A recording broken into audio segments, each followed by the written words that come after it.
wannan kusan duka da kuke gani yan sanda ne suka yi min shi, suka zo suka ɗauke ni suka kama ni suka samu Hong Kong, suka ce me yasa nake zagin Obasani. Kaga kenan Obasani ne isa aka yi min wannan wulakancin, duka da bolala, duka da ko ina haka suka je bakin ruwa ma suka je suka ce za su kashe ni su jefa ni a bakin ruwa a banza. To wannan duk abin da kuke gani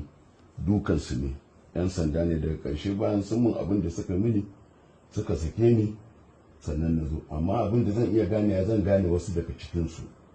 sannan kuma zan gane wajen da suka zo suka ɗauki mukullin Hong Kong, suka ɗauki mukullin Hong Kong suka kwaɓe mana Hong Kong, daga ƙarshe kuma suka ajiye ni, sun mun wulaƙanci. ƙarshe kaga kenan ma'ana Obasani ne isa a yi mun wannan, tun da shi suka ambata har suke cewa ma zan je wajen, suka yi mun bidiyo suna duka na, suna bidiyo suna zagi na, suna cin mutunci na.